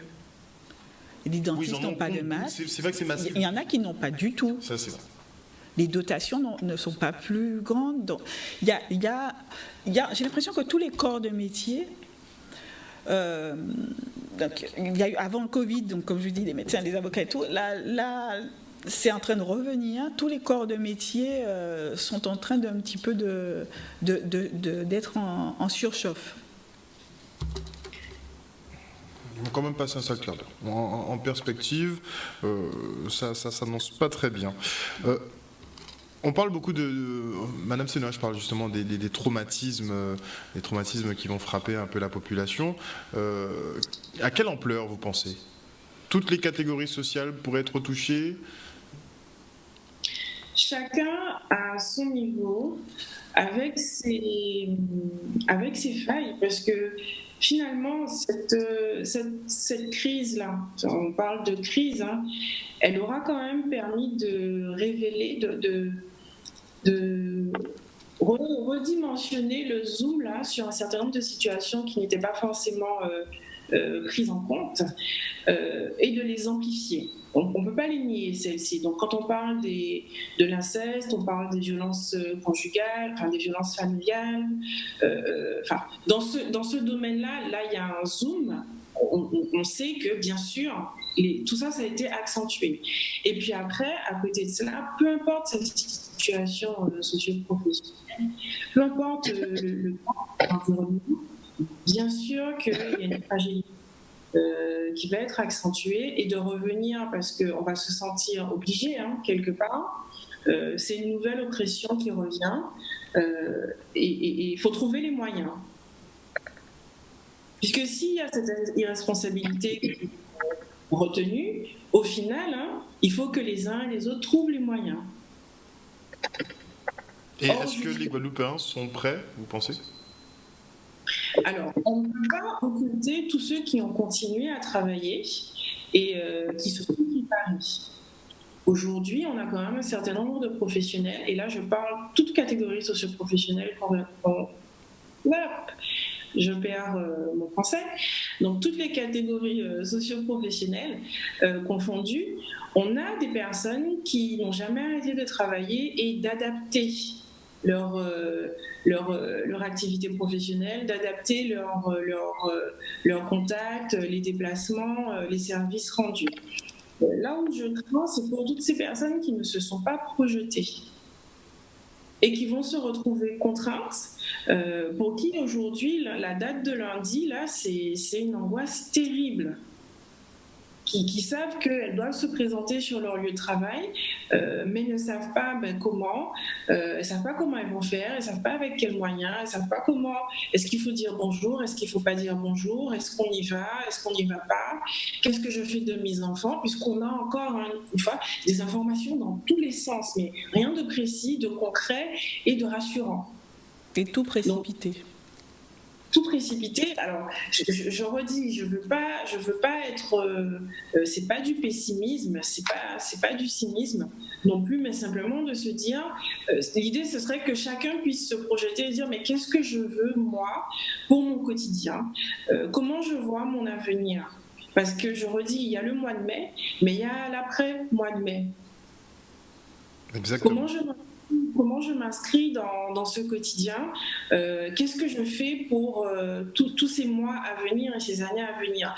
Là, quelque part, je parle d'un projet de société. Alors, vous me direz, oui, aujourd'hui, je suis en difficulté. Qu'est-ce que j'ai à réfléchir de ce projet de société? Ça fait quelques jours là que je le dis, je le répète et j'en profite. Quand on voit la formation professionnelle, toutes les formations professionnelles, on en pris un coup. Aujourd'hui, on parle des enfants qui sont en bas âge, des petites classes qui vont devoir reprendre. Mais on ne voit pas les conséquences pour l'après. Dire qu'il y a un trou. Bien sûr, il y avait des enfants qui étaient déjà en difficulté. Bien sûr, il y a des enfants qui avaient du potentiel. Mais aujourd'hui, quelque part, tout le monde est remis au même niveau. Tout le monde est remis au même niveau. Ça veut dire qu'il y a une génération, même plus qu'une génération entière, qui va se retrouver en difficulté. Et là, je ne parle pas seulement de l'aspect psychologique, hein. Je parle de la technicité, de la créativité, de la pédagogie. Là, j'englobe tout. Et ça fait un marché du travail qui, aujourd'hui, avant tout ça, il était déjà en difficulté. Mais alors, après tout ça, qu'est-ce que ça va donner ? Donc, pour répondre à votre point, Maître Massango, sur la réforme des retraites, je crains que ça soit réglé. Non, le premier discours, c'était on arrête tout. Oui. On arrête tout va Il n'y aura pas de J'attends le texte qui va tout arrêter. Il n'y aura peut-être pas de texte, mais si on doit regarder la population, il me semble qu'il y a eu un écrémage là, et que cet écrémage n'est pas terminé. Non, mais ce qui est en plus avec le fait que j'ai l'impression que beaucoup n'ont pas pris conscience de ça. La mesure de ce qui se passe, c'est bien ce que je disais. Et la mesure de cette réforme des retraites et tout, et donc la suite. Donc je ne sais pas si c'est le fait d'être atterré ou alors le fait peut-être de se sentir de toute façon on ne peut rien changer. Et comme on en discutait en off tout à l'heure, je veux dire, on a tellement, c'est quand même des drôles de politiques qui assument à ce point un discours de mépris en fait, avec ceux qui ne sont rien. Pour moi, dans mon souvenir, les hommes politiques que j'avais avant, on n'avait pas le toupet de dire des choses comme ça et d'insulter une partie de la population. Mais ils annoncent peut-être déjà la couleur. Rien, et c'est revenu à 2 fois après au Parlement. Vous n'êtes rien, c'est nous la République. Je dis, il faut quand même avoir un certain degré de consommation de produits, je ne sais pas, stupéfiants pour arriver à dire ça en pleine Assemblée nationale et de l'assumer, de se sentir bien après. Ils ont décroché, il y en a beaucoup, ils ont décroché. Je me dis, ça ne peut être que ça peut être l'usage de produits, parce que ça ne peut pas être conscient. Et pourtant. Je me fais l'avocat du diable. Puisque certains disaient on est dans des démocraties de plus en plus qu'on appelle une démocratie en basse intensité, où vous avez des élites qui sont de plus en plus déconnectées du peuple. Et d'ailleurs, on se rappelle, Jean-François Copé, quand on lui demandait combien coûtait un pain au chocolat, il n'était pas capable de vous dire le prix du pain au chocolat. Donc on se retrouve avec des élites de plus en plus déconnectées du peuple. D'ailleurs, le gouvernement Macron est un gouvernement de millionnaires, donc des gens issus de classes aisées, des gens qui pratiquent l'entre-soi. Vous avez d'ailleurs justement des nombreux auteurs qui ont tiré la sonnette d'alarme sur la grande importance des inégalités. Par exemple, au niveau mondial, vous avez une minorité de personnes qui possèdent l'équivalent de ce que peut posséder 3,5 milliards d'habitants. Donc il y a de grandes inégalités sur Terre, et donc vous avez des ultra-riches avec les classes moyennes qui sont érodées. Donc vous avez vraiment un grand fossé qui se creuse. Et puis surtout, on l'a vu dans le modèle français, on pratique un petit peu l'entre-soi. C'est souvent les personnes qui ont fait les mêmes formations, qui ont fait les nains, qui ont fait les mêmes écoles, qui pensent de la même façon et qui pratiquent justement cet entre-soi et qui sont de plus en plus déconnectés de la population, si bien que, on a des hommes politiques qui ne font pas forcément du terrain, ou qui sont déconnectés de leur terrain, ou qui ne vivent pas les mêmes réalités. Et d'ailleurs, vous avez des auteurs comme Jared Diamond qui vous expliquaient justement que ces sociétés où les élites sont complètement déconnectées de la population, où il y a de fortes inégalités, ce sont des sociétés, ce sont ces sociétés-là qui ont connu des effondrements. Ça, c'était un des éléments qui a accentué l'effondrement de ces sociétés-là, puisque justement, quand on vit dans des sociétés inégalitaires, quand il y a une classe dirigeante qui fonctionne avec des œillères et qui pratique l'entre-soi, elle ne fait pas assez appel à la population, assez appel au terrain, et donc du coup, il lui arrive des crises qu'elle ne voit pas venir. Et le Covid-19 en est une parfaite illustration. On a l'impression qu'ils n'ont pas bien vu venir ces crises, ils n'ont pas anticipé, et donc ils se sont dit, ça passera. D'ailleurs, on se rappelle que le président Macron était parti à l'opéra pour dire aux Français, on ne va pas faire comme les Italiens, sortez, allez-y, ce Covid-là, ne nous touchera pas. Et donc, quand vous avez des dirigeants qui sont comme ça coupés de plus en plus de la base, ça entraîne ce qu'on appelle ces démocraties de basse intensité, où le pouvoir politique est beaucoup plus proche du pouvoir financier que du pouvoir du peuple. Et ça crée des chiffres. Alors ça, il faudra faire attention pour l'après-Covid, où ça va nous mener. Est-ce que ça va nous mener vers une remise en question de cette démocratie, un peu comme après la Seconde Guerre mondiale, où on a eu le Conseil national de la résistance qui a refondé le contrat social, ou sinon, est-ce que ça ne va pas nous mener vers des pseudo-dictatures ou vers des États de plus en plus totalitaires?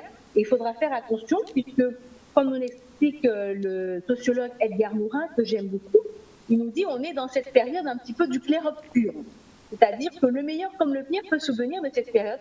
Tout dépendra de nous, des citoyens, des différents acteurs en présence, comment on va faire peser le cursus. Et dans ce contexte, chaque action ou inaction compte.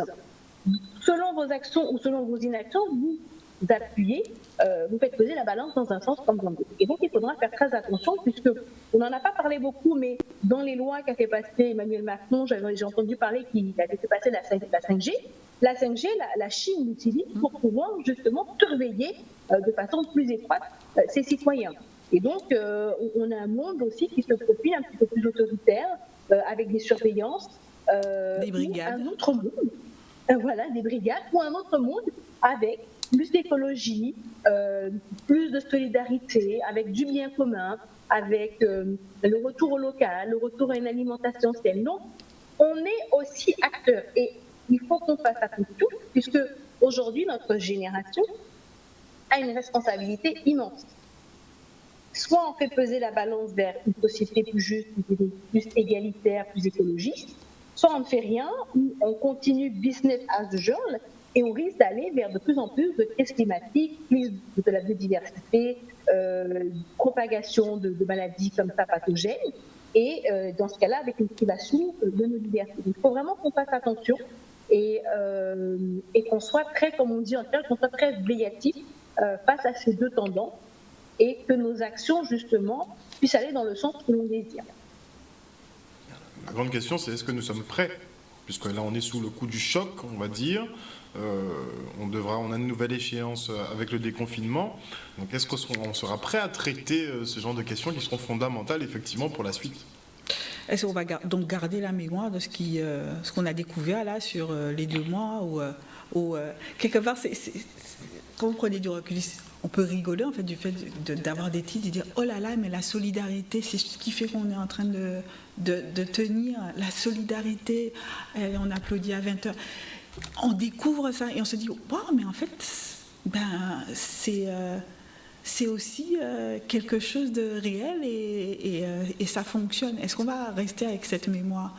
Mais moi, je ne sais pas, parce que là, en tout cas, fort de cette mémoire qui est immédiate, qu'est-ce qu'on fait ? On est en train encore j'ai l'impression de travestir en fait notre capacité à analyser les choses. Alors on est en train de faire intégrer aux gens et je parle avec certaines qui ont totalement intégré la chose. Oui, bon, c'est normal, les brigades, c'est normal, la privation de liberté. De se faire surveiller, voilà, piquage 24. C'est normal, les prolongations automatiques des détentions provisoires actuellement sans avocat. Tout ça, c'est très, très normal. Et là, pour l'après-confinement, oui. Donc, le logiciel qui finalement n'a pas été mis en place aurait été normal et les brigades, c'est normal. Alors qu'au final, je me dis, mais finalement, en fait, c'est une question de masque, de transmission. La santé publique, le mot santé publique, la santé derrière, il y a public. Donc, le fait de réclamer des masques gratuits pour la population, c'est pas une histoire, c'est pas le taux d'Aguadeloupe, on est là tous sous le bord de la route en train d'attendre un cadeau jeté par une voiture qui passe, un masque gratuit. Mais justement, c'est pas ça. Oui. Non, justement, on a des distributions à tout va de choses qui sont inutiles en temps normal, mais là, il y a quelque chose qui revêt de la sécurité, finalement, de la santé publique. Et bon. En quoi ce serait extraordinaire, l'État qui est là pour assurer la santé publique, en quoi ça serait extraordinaire qu'on fasse comme dans tous les autres pays, qu'on ait des masques? Qu'est-ce qui me garantit que la personne que je croise, qui a un masque maison, le masque grand public, on invente à chaque fois des appellations. Moi, j'appelle ça le Yankisakitini masse. Yankisakarete. Donc, qu'est-ce qui me garantit que la personne qui a fabriqué son masque, il est donc étanche? Parce que j'ai fait l'expérience chez moi. J'ai pris n'importe quel tissu, je peux prendre un tissu, vous soufflez. Si vous arrivez à éteindre une allumette de l'autre côté du tissu, c'est qu'en fait, votre masque, il ne sert à rien. Donc, il y a beaucoup de tissus, en fait, ça ne sert à rien. Oui, mais là, on arrive à des discours, vous imaginez même pas à quel point. Moi. Mais qu'est-ce qui me dit que la personne, le mieux serait été que toutes les personnes aient un masque protecteur, et à ce moment-là, on est tous protégés les uns envers les autres, puisque les masques actuellement grand public, ils ne protègent de rien, ce sont juste des masques anti-postillons. C'est sûr que c'est moins joli comme appellation, donc c'est mieux grand public. Après, ils disent que c'est mieux que rien. Ils ont affiné le discours en disant c'est mieux que rien. Oui, mais pourquoi en fait, la seule alternative, c'est rien. Pourquoi, moi je m'interroge, pourquoi on est capable, pour une cathédrale qui brûle tout à coup, d'avoir de l'argent magique encore qui afflue, et par exemple, pour une usine dont on apprend qu'elle existait, ça s'appelait Plaintel, qui a été fermée il y a quelques mois, où les salariés sont toujours là à attendre un emploi, donc ils sont opérationnels, il suffirait de racheter des machines puisqu'elles ont été découpées pour faire des petites pièces de monnaie. En quoi c'est extraordinaire pour l'État français, qui est quand même une puissance, de pouvoir, là, depuis 4 mois, de réparer ce qu'il faut, de mettre ce qu'il faut et de remettre en route une usine qui produit 200 millions de masques annuels, et pourquoi pas en construire une autre. C'est quoi le problème? Moi, en tant que citoyen, je n'ai toujours pas compris pourquoi on en renvoie en plus à une particularité qui est franco-française, d'aller tricoter des masques pour se les mettre devant le nez avec aucune garantie que nous soyons égaux à ce niveau. Mais c'est là, encore une fois, où je me demande quel est notre problème. Parce qu'on l'accepte. On l'accepte.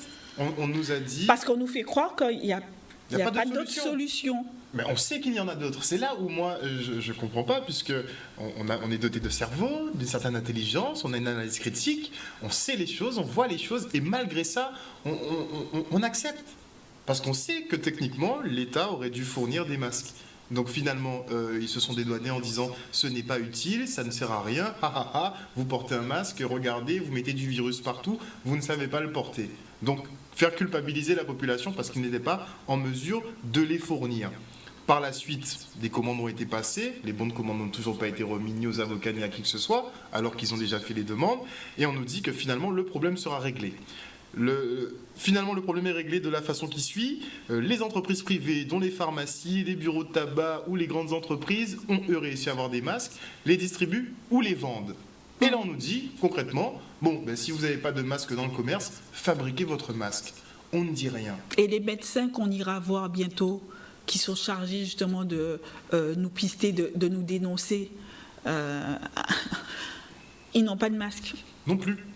Donc, qu'est-ce qu'on va se partager la chose comme ça? Je ne comprends pas. Moi, c'est pour ça que je demande, qu'est-ce qui se passe? Et alors, ce qui est bien aussi, c'est que si jamais vous posez une question, ils ont inventé un terme, c'est les yaka faucons. Ah oui, c'est les yaka faucons. C'est la moquerie, il ne faut pas poser... Non, mais je peux poser une question, ça me paraît... je ne vois pas si on peut reconstruire une cathédrale en 2 ans.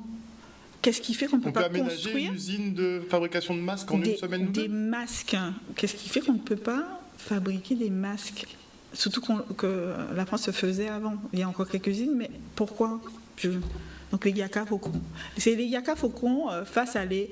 c'est comme ça. C'est comme ça tout fait. Bon, très bien. D'accord. Ok. Je pense que c'est très intéressant. Je pense que c'est très intéressant ce que Maître Massengo vient de révéler. Et ça nous montre justement les conséquences de la mondialisation. C'est-à-dire qu'on a laissé les autres faire un certain nombre de choses pour nous, donc faire des masques, nous nourrir, faire nos appareils, faire nos médicaments. Donc la France a perdu énormément de sa souveraineté, aussi bien alimentaire, économique, médicale, et même dans certains pans politiques. Et donc du coup, on se trouve face à un État qui est désarçonné face à ce type de crise, parce que justement, on se rend compte, même si on avait une usine, on comptait sur les Chinois parce que c'était moins cher. Vous voyez, quand on privilégie l'intérêt à court terme, quand on privilégie l'économie, regardez où nous en sommes. On a privilégié l'intérêt à court terme et on a privilégié les économies, on faisait appel aux Chinois, ça coûtait moins cher, mais regardez, les masques, le temps de les faire venir, bon marché qui a coûté cher. Vous aviez une concurrence avec les États-Unis, les Américains qui achetaient des fois les masques cash et des masques qui étaient destinés à la France qui ne sont pas venus parce qu'ils ont été achetés directement par les Américains. Donc ça, c'est important de se reposer ces bonnes questions-là quand on a un État qui a délibérément perdu des pans de sa souveraineté pour un objectif à court terme. Et ça nous montre bien que le modèle économique dans lequel on est, le modèle politique, nous montre que nous nous sommes enrichis en nous appauvrissant. Donc on a fait des économies sur les masques, sur les hôpitaux, sur un certain nombre de choses. On a privatisé un certain nombre d'industries stratégiques. On a laissé aussi aller notre agriculture, parce qu'il faut savoir qu'il y a beaucoup d'agriculteurs qui disparaissent, des terres agricoles en France et en Guadeloupe qui disparaissent aussi sous l'effet de l'urbanisation et autres. Et donc, du coup, on a laissé tous ces pans stratégiques et importants partir pour faire des économies.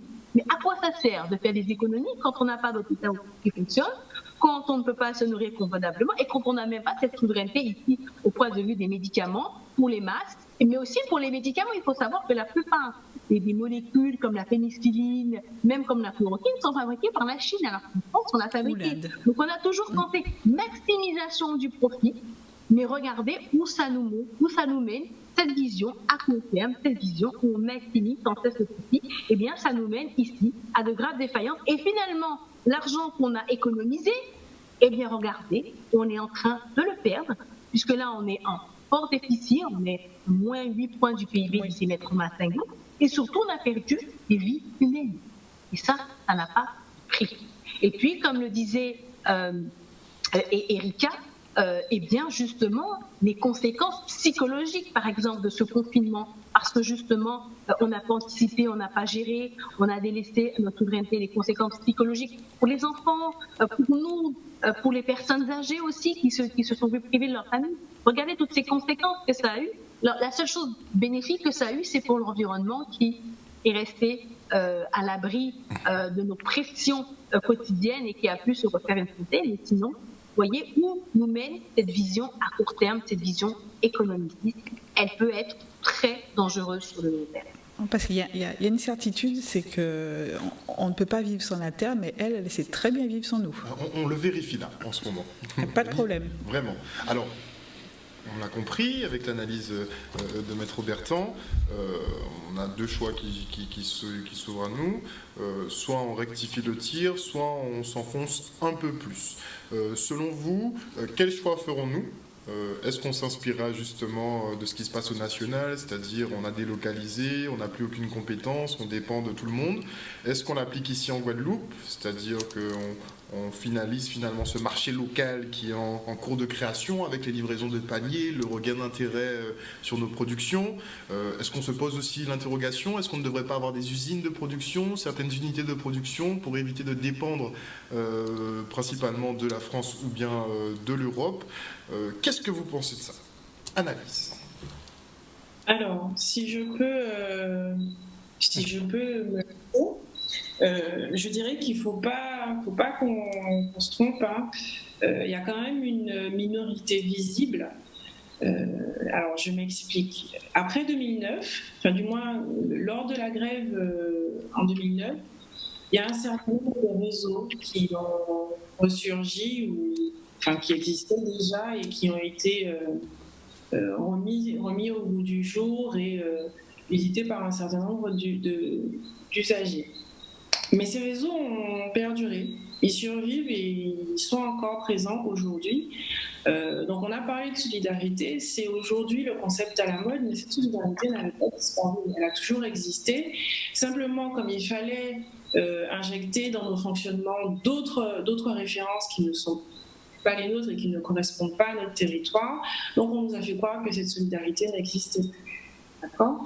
Donc là, aujourd'hui, avec un nouveau coup d'arrêt, on voit qu'à nouveau, et c'est pour ça que tout à l'heure, je vous disais, il y a des personnes qui n'ont jamais arrêté de travailler, puisque spontanément, dès le départ, elles se sont dit « Ok, le client ne peut pas venir à moi, qu'est-ce que je vais faire ? Comment je vais faire ? Qu'est-ce que je vais faire et comment je vais faire ?» Et tous ceux qui avaient cette volonté ont trouvé les voies et moyens pour pouvoir continuer à exercer, continuer à être au plus proche de la population et continuer à faire vivre cette économie du pays. Il ne faut pas se tromper sur cette minorité qu'on voit dans les grandes surfaces, dépendante entre guillemets de ce qu'on peut nous apporter de l'extérieur, puisqu'à côté de ça, on a quand même des ressources. On a des ressources, on a des réseaux qui fonctionnent et qui fonctionnent très bien. Donc, l'après, ça va donner quoi ? J'ai envie de penser que ça va permettre de redynamiser, mais ça veut dire aussi qu'ils ne doivent pas forcément attendre un retour, un merci des représentants. Simplement continuer à faire ce qu'ils font, continuer à développer et continuer à penser que nous avons les possibilités, que nous avons les ressources pour pouvoir évoluer. Déjà dépasser ça et ensuite évoluer. Est-ce qu'on est prêt ? Ça va être ça la grande interrogation. Est-ce qu'on est prêt à franchir ce cap, qui ne sera pas délicat ? Il y aura des pertes. Il y aura des pertes. Donc, voilà, les dommages collatéraux. Mais pour moi, ça reste de l'ordre du possible. Ça va démontrer, encore une fois, notre capacité à nous redresser et à continuer à aller de l'avant. Mais effectivement, il y aura des pertes. Maître Bertrand, avant de passer la parole à Maître Massangola Kavé pour la fin. Bien, pour la fin, moi ce que je dirais, c'est que cette crise du Covid-19 nous a montré nous a vraiment montré un certain nombre d'éléments. Il doit nous servir de leçon. Donc, elle nous a montré les défaillances d'un système hiérarchisé, centralisé. Elle nous a montré aussi, comme le disait Erika, aussi l'importance de la solidarité, l'importance aussi. Et je pense que c'est des choses qu'il faudra de plus en plus apprendre à faire. L'importance de ne pas attendre que l'État fasse. Moi, ce que j'ai trouvé intéressant, par exemple, en Guadeloupe, c'est que les gens, avant même qu'on leur dise que le masque est obligatoire, ils se sont mis à faire leur masque. Et vous voyez, maintenant, vous avez des masques, même si ce n'était pas parfait, ils se sont mis à faire leur masque. Donc, je pense que c'est important aujourd'hui pour les citoyens d'apprendre à être de plus en plus autonomes, mais de se regrouper ensemble, de former des communautés pour faire changer les choses. Parce que moi, ce que je remarque sur une perspective historique, vous avez des grands changements qui se sont produits pas par une grande majorité, mais par une minorité qui a décidé de dévier, de faire une déviation, de défier le système, de le remettre en cause. Et c'est d'ailleurs l'origine des grandes religions. Par exemple, quand on regarde comment le christianisme est né, il est né Jésus avec 12 apôtres. Et regardez, c'est devenu une religion universelle. Donc là aussi, c'est important de ne pas hésiter à creuser des chemins différents, à montrer des chemins différents, à faire des déviations pour que ça devienne une tendance et que cette tendance devienne une force historique. Et donc, je pense que ça, c'est important, même si nous avons les règles de distanciation sociale, mais nous avons découvert, regardez ce qu'on fait actuellement avec Zoom ou avec d'autres logiciels, de travailler ensemble, de réfléchir ensemble et de faire. Surtout. Moi, je vois par exemple les travaux du docteur Henri Joseph que j'aime beaucoup et j'admire beaucoup son travail. Moi, il me disait, il a monté son entreprise de plantes médicinales alors même que c'était interdit d'utiliser les plantes médicinales pour les outre-mer, mais il l'a fait quand même. Et regardez maintenant, aujourd'hui, tout le monde voit l'intérêt de ces produits et voit l'intérêt des plantes médicinales. Donc, je pense que c'est important de créer des modèles, mais de faire ensemble, de faire du lignage et justement de créer des groupes qui fassent des synergies. Nous devons faire des synergies puisque, et je terminerai par là, nous sommes rentrés dans ce qu'on appelle l'ère de l'anthropocène. Donc c'est une ère qui voit coïncider les multiples crises climatiques, biodiversité, politique, économique, etc. Et donc ce qu'on a eu aujourd'hui, le coronavirus, ce n'est qu'un petit caillou par rapport à tout ce qui nous attend. Donc on a des graves problèmes climatiques, on a l'érosion de la biodiversité qui va laisser des problèmes, on aura des crises financières et on a vu comment le système était extrêmement fragile parce qu'il est très interdépendant. Donc il faut se préparer à être de plus en plus autonome nous-mêmes, mais également nos politiques aussi doivent se préparer à être de plus en plus autonomes, à prendre des décisions qui soient plus proches de la réalité et ne plus attendre que l'État fasse. Puisque, on le verra, je pense que dans le futur, peut-être nous donnera raison, il suffit d'un moindre événement pour que des États s'effondrent. Et si, imaginons, Paris a un problème d'effondrement ou autre, de virus ou autre, eh bien, comment va-t-on faire? Donc c'est important d'apprendre dès maintenant à anticiper et à prendre ses responsabilités. Et je m'arrêterai là. Merci beaucoup, Maître Massangola Gavé. Vraiment, juste une chose, c'est que je pense que dans ces choix des trajectoires que nous avons à faire, le chemin à utiliser n'est pas celui où on pourrait confier à des gouvernants l'usage de nos libertés. Donc, le fait d'accepter et de se dire, c'est pas grave, c'est pour notre bien, qu'on va donner toutes nos données à des tierces personnes, c'est pas grave, une atteinte à notre liberté d'aller et venir. Enfin, toute atteinte à une liberté ne peut pas être la réponse à un meilleur monde. Ce n'est pas possible. Voilà. Pour vous, c'est pas dans la restriction, ce serait plutôt dans la co-construction. Non, par contre, je ne suis pas dans le fait, oui, mais il faut qu'on fasse tous ce qu'on veut. Mais actuellement, au prétexte du Covid, il y a énormément de lois qui passent, Même il y a des sous-textes. J'analysais depuis 2 jours les textes sur les masques. Il y a des petites subtilités dont on ne se rend même pas compte, puisqu'il faut anticiper et comprendre en fait où on veut en venir. Par exemple, sur les masques, il y a des textes qui ont été mis en place pour privilégier la grande distribution. La grande distribution, c'est le seul secteur qui n'a pas souffert économiquement. Pourquoi aujourd'hui il faudrait aménager les textes de loi pour permettre, sans qu'on s'aperçoive, pour permettre qu'ils vendent et fassent du profit sur les masques? Pourquoi Maximisation de profit. Mais oui, mais on était encore il y a quelques semaines dans la découverte de la solidarité, dans la découverte que les premiers de corvée, on en a besoin, et qu'il n'y a pas de sous-métier, que nous sommes tous interdépendants. C'est pas le plus gros qui mange le plus petit. Non, c'est de la solidarité, c'est une chaîne solidaire.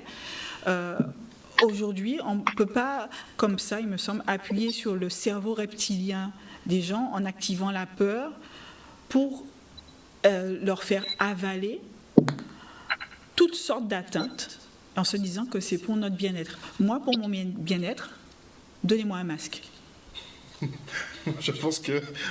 Et de l'eau.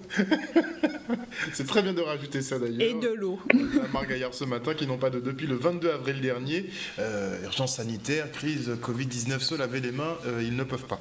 Bon, c'est vrai que ça fait partie aussi des problématiques à régler. En tout cas, merci beaucoup à vous trois d'être venus, pour vous, Maître Massangola Kavé, et d'avoir assisté à l'émission en direct avec nous en Zoom, qui est le nouveau moyen de communication de référence. Vraiment, c'est la révolution du Covid-19. D'ailleurs, le propriétaire de Zoom a fait un petit bond depuis la crise. Il a gagné 2 milliards supplémentaires. Que ça. Corian a gagné 54 milliards qu'ils vont reverser à leurs actionnaires. C'est pas énorme, 2 milliards. Petit joueur. En tout cas, il y a des perdants, mais il y a des gagnants dans cette crise. On va poursuivre nos analyses. J'aimerais bien qu'on se fasse encore une émission pour décrypter tout ce que nos politiques préparent, parce qu'effectivement, il y a beaucoup de travaux parlementaires en ce moment. Ils en profitent pour tout faire passer, mais on va quand même informer la population. Encore merci à vous, chers téléspectateurs. On espère que vous avez passé un bon moment en notre compagnie. Lundi, préparez-vous, c'est le retour à la normale, même pas dans n'importe quelle condition, n'oubliez pas. Prenez soin de vous, de vos proches. On se retrouve bientôt. Bisous.